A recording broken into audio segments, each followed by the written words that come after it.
అందరికీ నమస్కారం. Welcome to our channel. భక్తి మాలికలకు స్వాగతం, సుస్వాగతం. శ్రీ సాయినాథాయ నమః. శ్రీ సాయి సచ్చరిత్రము 43-44 అధ్యాయములు.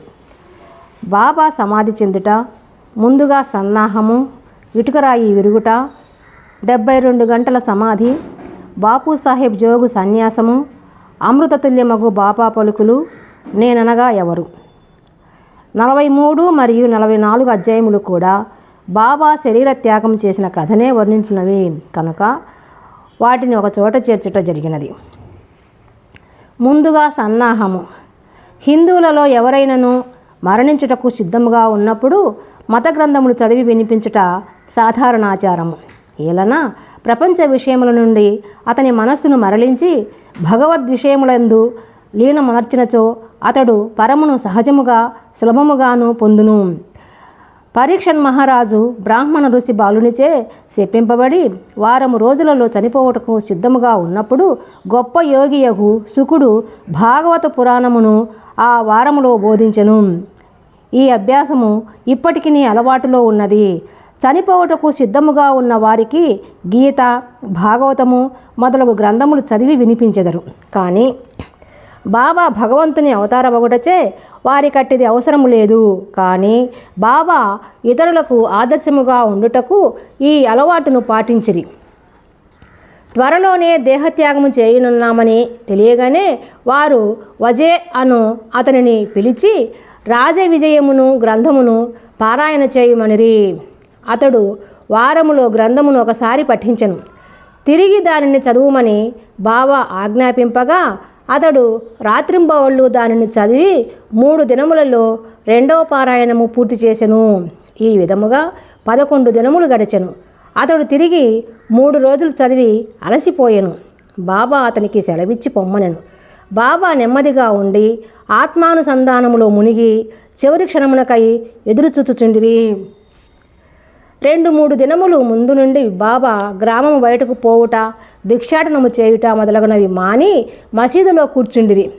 చివరి వరకు బాబా చైతన్యముతో ఉండి అందరినీ ధైర్యముగా ఉండుమని సలహా ఇచ్చిరి. వారెప్పుడు పోయేదరో ఎవరికీ తెలియనీయలేదు. ప్రతి దినము కాకాసాహెబ్ దీక్షితు, శ్రీమాన్ బూటియు వారితో కలిసి మసీదులో భోజనము చేయుచుండెడి వారు. ఆనాడు అనగా 1918 అక్టోబర్ 15వ తారీఖు హారతి పిమ్మట వారిని వారి బసలకు పోయి భోజనము చేయమనిరి. అయినను కొంతమంది లక్ష్మీబాయి సిందే, బాగోజీ సిందే, బాయాజీ, లక్ష్మణ్ బాలాషింపి, నానాసాహెబ్ నిమోన్కర్ అక్కడనే ఉండిరి. దిగువ మెట్ల మీద శ్యామ కూర్చొని ఉండెను. లక్ష్మీబాయి సిందేకు 9 రూపాయలను దానము చేసిన పిమ్మట బాబా తనకు ఆ స్థలము బాగాలేదనియు అందుచేత తనను రాతితో కట్టిన బూటీ మేడలోనికి తీసుకొని పోయినా అచ్చట బాగుగా ఉండుననియు చెప్పెను. ఈ తుది పలుకులు బాబా బయాజీ తాత్యా కోతెపై ఒరిగి ప్రాణములు విడిచిను. భాగోజీ దీనిని కనిపెట్టెను. దిగువ కూర్చుని ఉన్న నానాసాహెబు నిమోన్కర్కు ఈ సంగతి చెప్పెను. నానాసాహెబు నీళ్లు తెచ్చి బాబా నోటిలో పోసెను. అవి బయటకు వచ్చెను. అతడు బిగ్గరగా ఓ దేవా అని అరచెను. అంతలో బాబా కళ్ళు తెరిచి మెల్లగా ఆ అనెను. బాబా తమ భౌతిక దేహమును విడిచి పెట్టెనని తెలిసిపోయెను. బాబా సమాధి చెందినను సంగతి షిరిడీ గ్రామములో కార్చిచ్చు వలె వ్యాపించెను. ప్రజలందరూ స్త్రీలు, పురుషులు, బిడ్డలు మసీదుకు పోయి ఏడవసాగిరి. కొందరు బిగ్గరగా ఏడ్చిరి, కొందరు వీధులలో ఏడ్చుచుండిరి, కొందరు తెలివి తప్పిపడిరి. అందరి కండ్ల నుండి నీళ్లు కాలువల వలె పారుచుండెను. అందరూ విచారగ్రస్తులైరి. కొందరు సాయిబాబా చెప్పిన మాటలు జ్ఞాపకం చేసుకొని మొదలెడిరి. మునుమందు 8 ఏండ్ల బాలునిగా ప్రత్యక్షమయ్యేదనని బాబా తమ భక్తులతో చెప్పిరని ఒకరనిరి. ఇవి యోగీశ్వరుని వాక్కులు కనుక ఎవ్వరును సందేహింపనక్కరలేదు. ఏలన కృష్ణావతారములో శ్రీ మహావిష్ణువు ఈ కార్యమే వనర్చెను. సుందర శరీరముతో ఆయుధములు గల చతుర్భుజములతో శ్రీకృష్ణుడు దేవకీదేవికి కారాగారమున 8 ఏండ్ల బాలుడుగానే ప్రత్యక్షమయ్యను. ఆ అవతారమున శ్రీకృష్ణుడు భూమి భారమును తగ్గించెను. ఈ అవతారము సాయిబాబా భక్తులను ఉద్ధరించుటకై వచ్చినది కనుక సంశయింప కారణమేమున్నది? యోగుల జాడలు అగమ్య గోచరములు. సాయిబాబాకు తమ భక్తులతోడి సంబంధము ఈ ఒక్క జన్మతోడిదే కాదు, అది గడిచిన 72 జన్మల సంబంధము. ఇట్టి ప్రేమ బంధములు కలిగిన ఆ మహారాజు ఎచటికో పర్యటనకై పోయినట్లనిపించుట వలన వారు శీఘ్రముగానే తిరిగి వత్తురని దృఢ విశ్వాసము భక్తులకు కలదు. బాబా శరీరమును ఎట్లు సమాధి చేయవలనను విషయము గొప్ప సమస్య ఆయను. కొందరు మహమ్మదీయులు బాబా శరీరమును ఆరుబయట సమాధి చేసి దానిపై గోరీ కట్టవలననిరి. కుశాల్ చంద్, అమీర్ శక్కర్ కూడా ఈ అభిప్రాయమునే వెలుబుచ్చిరి. కానీ రామచంద్ర పాటీలు అను గ్రామ మున్సబు గ్రామములోని వారందరితో నిశ్చితమైన దృఢ కంఠస్వరముతో, మీ ఆలోచన నాకు సమ్మతము కాదు, బాబా శరీరము రాతివాడాలో పెట్టవలసినదే అనెను. అందుచే గ్రామస్తులు 2 వర్గములుగా విడిపోయి ఈ వివాదము 36 గంటలు జరిపిరి. బుధవారం ఉదయంన గ్రామంలోని జ్యోతిష్కుడును శ్యామాకు మేనమామ ఎనగు లక్ష్మణ మామ జోషికి బాబా స్వప్నములో కనిపించి చేయి పట్టి లాగి ఇట్లనను, త్వరగా లెమ్ము, బాపు సాహేబు నేను మరణించి తిని అనుకొనుచున్నాడు. అందుచే అతడు రాడు, నీవు పూజ చేసి కాకడహారతిని ఇమ్ము. లక్ష్మణ మామ సనాతనాచార పరాయణుడైన బ్రాహ్మణుడు. ప్రతిరోజు ఉదయం బాబాను పూజించిన పిమ్మట తక్కిన దేవతలను పూజించుచుండెడివాడు. అతనికి బాబా యందు పూర్ణ భక్తి విశ్వాసములుండెను. ఈ దృశ్యమును చూడగానే పూజా ద్రవ్యముల పల్లెమును చేతధరించి మౌల్వీలు ఆటంకపరుచుచున్నను పూజను హారతిని చేసిపోయెను. మిట్ట మధ్యాహ్నము బాపు సాహెబ్ జోగు పూజా ద్రవ్యములతో అందరితో మామూలుగా వచ్చి మధ్యాహ్న హారతిని నెరవేర్చెను. బాబా తుది పలుకులను గౌరవించి ప్రజలు వారి శరీరమును వాడాలో ఉంచుటకు నిశ్చయించి అతడి మధ్య భాగమును త్రవ్వుట ప్రారంభించిరి.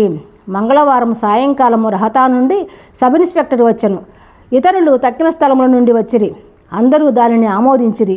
ఆ మరుసటి ఉదయము అమీర్బాయి బొంబాయి నుండి వచ్చెను. కోపర్గాము నుండి మామల్తదారు వచ్చెను. ప్రజలు భిన్నాభిప్రాయములతో ఉన్నట్లు తోచెను.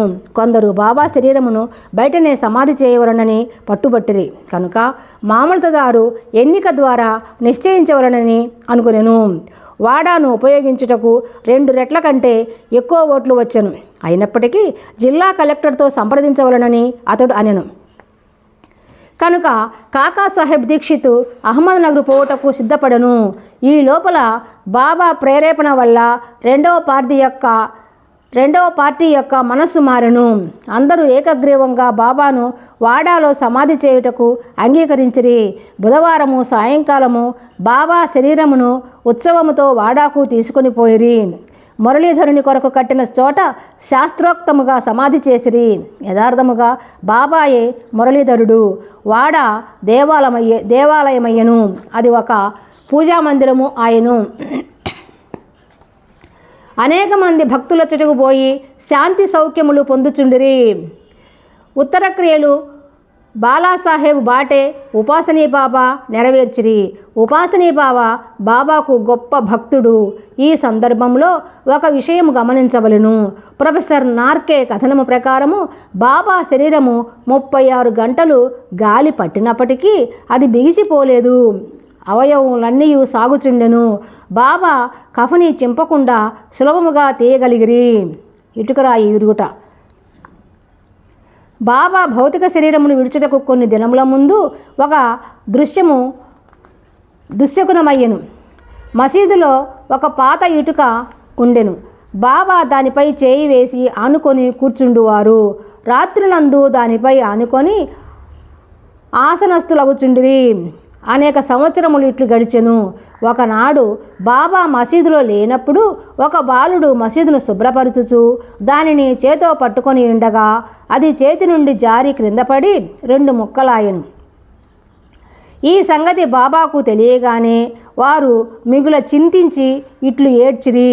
ఇటుక కాదు, నా అదృష్టమే ముక్కలు ముక్కలుగా విరిగిపోయినది. అది నా జీవితపు తోడు నీడ. దాని సహాయం వలననే నేను ఆత్మానుసంధానము చేయుచుండెడివాడను. నా జీవితమునందు నాకెంత ప్రేమయో దాని యందు నాకంత ప్రేమ. ఈరోజు అది నన్ను విడిచినది. ఎవరైనా ఒక ప్రశ్న అడగవచ్చును, బాబా నిర్జీవియగు ఇటుక కోసం ఇంత విచారపడనేలా? అందులకు హేమాడ్ పంతు ఇట్లు సమాధానమిచ్చెను. యోగులు బీదవారికి నిస్సహాయులకు సహాయము చేయుటకై అవతరించెదరు. వారు ప్రజలతో కలిసి మసలునప్పుడు ప్రజల వలె నటింతురు. వారు మనవలే బాహ్యమునకు నవ్వెదరు, ఆడెదరు, ఏడ్చెదరు.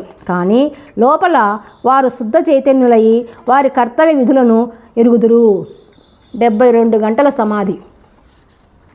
ఇటుక విరుగుటకు 32 సంవత్సరములకు పూర్వము అనగా 1886 సంవత్సరంలో బాబా సీమోల్లంఘనము చేయు ప్రయత్నించెను. ఒక మార్గశిర పౌర్ణమి నాడు బాబా ఉబ్బసమ వ్యాధితో మిక్కిలి బాధపడుచుండెను. దానిని తప్పించుకున్నటకై బాబా తన ప్రాణమును పైకి తీసుకొని పోయి సమాధిలో ఉండవలననుకొని భక్త మహల్సాపతితో ఇట్లనిరి, నా శరీరమును 3 రోజుల వరకు కాపాడుము. నేను తిరిగి వచ్చిన ఇట్లయినా సరే, లేని ఎడల నా శరీరము ఎదురుగా ఉన్న ఖాళీ స్థలములో పాతిపెట్టి గుర్తుగా 2 జెండాలను పాతుము అని స్థలమును చూపిరి. ఇట్లనుచు రాత్రి 10 గంటలకు బాబా క్రింద కూలెను. వారి ఊపిరి నిలిచిపోయెను. వారి నాడి కూడా ఆడకుండెను. శరీరములో నుండి ప్రాణము పోయినట్లుండెను. ఊరి వారందరూ అచట చేరి న్యాయ విచారణ చేసి బాబా చూపిన స్థలములో సమాధి చేయుటకు నిశ్చయించిరి. కానీ మహల్సాపతి అడ్డగించెను. తన ఒడిలో బాబా శరీరమును ఉంచుకొని 3 రోజులు అట్లే కాపాడుచూ కూర్చుండెను. 3 దినముల పిమ్మట తెల్లవారుజామున 3 గంటలకు బాబా శరీరములో ప్రాణమున్నట్లు కనిపించెను. ఊపిరిని నారంభించెను. కడుపు కదిలెను. కండ్లు తెరిచెను. కాళ్ళు చేతులు సాగదీయుచు బాబా లేచెను. దీనిని బట్టి చదువరులు ఆలోచించిన విషయమేమనా, బాబా 3 మూరల శరీరమా లేక లోపల ఉన్న ఆత్మయ? పంచభూతాత్మకమగు శరీరము నాశనమగును. శరీరము అశాశ్వతము, కానీ లోనున్న ఆత్మ పరమ సత్యము, అమరము, శాశ్వతము. ఈ శుద్ధ సత్తాయే బ్రహ్మము. అదియే పంచేంద్రియములను మనస్సును స్వాధీనమందించుకున్నది, పరిపాలించినది. అదియే సాయి. అదియే ఈ జగత్తునందు గల వస్తువులన్నింటి యందు వ్యాపించి ఉన్నది. అది లేని స్థలము లేదు. అది తాను సంకల్పించుకున్న కార్యమును నెరవేర్చుటకు భౌతిక శరీరము వహించెను. దానిని నెరవేర్చిన పిమ్మట శరీరమును విడిచెను. సాయి ఎల్లప్పుడూ ఉండువారు. అట్లనే పూర్వము గానుగాపురములో వెలిసిన దత్తదేవుని అవతారమగు శ్రీ నరసింహ సరస్వతియు వారు సమాధి చెందుట బాహ్యమునకే గాని సమస్త చేతనాచేతనములందు కూడా వారిని నియమించువారును పాలించువారును వారే. ఈ విషయము ఇప్పటికిని సర్వస్వ శరణాగతి చేసిన వారికిని మనస్ఫూర్తిగా భక్తితో పూజించు వారికిని అనుభవనీయమైన సంగతి. ప్రస్తుతము బాబా రూపము చూడ వీలు లేనప్పటికీ మనము షిరిడీకి వెళ్ళినచో వారి జీవితమెత్తు పటము మసీదులో ఉన్నది. దీనిని శ్యామారావు జైకర్ అను గొప్ప చిత్రకారుడును బాబా భక్తుడును వ్రాసి ఉన్నాడు. భావకుడు భక్తుడు అయిన ప్రేక్షకునికి ఈ పటము ఈనాటికిని బాబాను భౌతిక శరీరముతో చూసినంత తృప్తి కలుగజేస్తున్నది. బాబాకు ప్రస్తుతము భౌతిక శరీరము లేనప్పటికీ వారు అక్కడనే కాక ప్రతి చోటున నివసించుచు పూర్వము వలనే తమ భక్తులకు మేలు చేయుచున్నారు. బాబా వంటి యోగులు ఎన్నడూ మరణించరు. వారు మానవుల వలె కనిపించినను నిజముగా వారే దైవము. బాపు సాహెబ్ జోగు సన్యాసం పుచ్చుకొనిన కథతో హేమాడ్ పంతు ఈ అధ్యాయమును ముగించుచున్నారు. సఖారాం హరి ఉరఫ్ బాపు సాహెబ్ జోగు పూణే నివాసియగు సుప్రసిద్ధ వార్కరి విష్ణుబువా జోగు గారికి చిన్నాయన. 1909 సంవత్సరమున సర్కారు ఉద్యోగము నుండి విరమించిన తరువాత భార్యతో షిరిడీకి వచ్చి నివసించుచుండెను. వారికి సంతానము లేకుండెను. భార్యాభర్తలు బాబాను ప్రేమించి బాబా సేవయందే కాలమంతయు గడుపుచుండిరి. మేఘశ్యాముడు చనిపోయిన పిమ్మట బాబూసాహెబ్ జోగు మసీదులోను చావుడలోనూ కూడా బాబా మహాసమాధి పొందు వరకు హారతి ఇచ్చుచుండెను. అదియును కాక ప్రతిరోజు సాటేవాడలో జ్ఞానేశ్వరియు ఏకనాథ భాగవతమును చదివి వినవచ్చిన వారందరికీ బోధించుచుండెను. అనేక సంవత్సరములు సేవ చేసిన పిమ్మట జోగు బాబాతో, నేనిన్నాళ్ళు నీ సేవ చేసి తిని నా మనస్సు ఇంకనూ శాంతము కాలేదు. యోగులతో సహవాసము చేసినను నేను బాగు కాకుండుటకు కారణమేమి? ఎప్పుడు కటాక్షించదవు అనెను. ఆ ప్రార్థన విని బాబా, కొద్ది కాలములో నీ దుష్కర్మల ఫలితము నశించును, నీ పాపపుణ్యములు భస్మమగును. ఎప్పుడు నీవు అభిమానమును పోగొట్టుకొని మోహమును రుచిని జయించెదవో, ఆటంకములన్నిటినీ కడిచెదవో, హృదయపూర్వకముగా భగవంతుని సేవించుచు సన్యాసమును పుచ్చుకొనిదవో, అప్పుడు నీవు ధన్యుడవయ్యదవు అనిరి. కొద్ది కాలము పిమ్మట బాబా పలుకులు నిజమాయెను. అతని భార్య చనిపోయిను. అతనికి ఇంకో అభిమానం ఏదీ లేకుండాటచే అతడు స్వేచ్ఛాపరుడై సన్యాసమును గ్రహించి తన జీవిత పరమావధిని పొందెను. అమృతతుల్యమగు బాబా పలుకులు. దయాదాక్షిణ్యమూర్తియగు సాయిబాబా పెక్కుసారులు మసీదులో ఈ దిగువ మధుర వాక్యములు పలికిరి. ఎవరైతే నన్ను ఎక్కువగా ప్రేమించెదరో వారు ఎల్లప్పుడూ నన్ను దర్శించెదరు. నేను లేక ఈ జగత్తంతయు వానికి శూన్యము. నా కథలు తప్ప మరేమియూ చెప్పడు. సదా నన్నే ధ్యానము చేయును. నా నామమునే ఎల్లప్పుడూ జపించుచుండును. ఎవరైతే సర్వస్వ శరణాగతి చేసి నన్నే ధ్యానింతురో వారికి నేను రుణస్థుడను. వారికి మోక్షమునిచ్చి వారి రుణము తీర్చుకొనెదను. ఎవరైతే నన్నే చింతించుచు నా గూర్చియే దీక్షతో ఉందురో, ఎవరైతే నాకు అర్పించనిదే ఏమియూ తినరో అట్టి వారిపై నేను ఆధారపడి ఉందును. ఎవరైతే నా సన్నిధానమునకు వచ్చెదరో వారు నదీ సముద్రములో కలిసిపోయినట్లు నాలో కలిసిపోవుదురు. కనుక నీవు గర్వము అహంకారము లేశమైనా లేకుండా నీ హృదయములో నన్ను సర్వస్వ శరణాగతి వేడవలను. నేననగా ఎవరు? నేను అనగా ఎవరో సాయిబాబా ఎన్నోసార్లు బోధించిరి. వారు ఇట్లనిరి, నన్ను వెదుటకు నీవు దూరము కానీ మరెచ్చటికి కానీ పోనక్కరలేదు. నీ నామము నీ ఆకారము విడిచినచో నీలోనేగాక అన్ని జీవులలోనూ చైతన్యము లేదా అంతరాత్మ అని ఒకటి ఉండును, అదే నేను. దీనిని నీవు గ్రహించి నీలోనేగాక అన్నిటిలోనూ నన్ను చూడుము. దీనిని నీవు అభ్యసించినచో సర్వవ్యాపకత్వ అనుభవించి నాలో ఐక్యము పొందెదవు. హేమాడ్ పంత్ చదువులకు ప్రేమతో నమస్కరించి వేడనది ఏమనగా, వారు వినయ విధేయతలతో దైవమును యోగులను భక్తులను ప్రేమింతురుగాక. బాబా పెక్కు సారులు ఎవరైతే ఇతరులను నిందించుదురో వారు నన్ను హింసించిన వారగుదురు.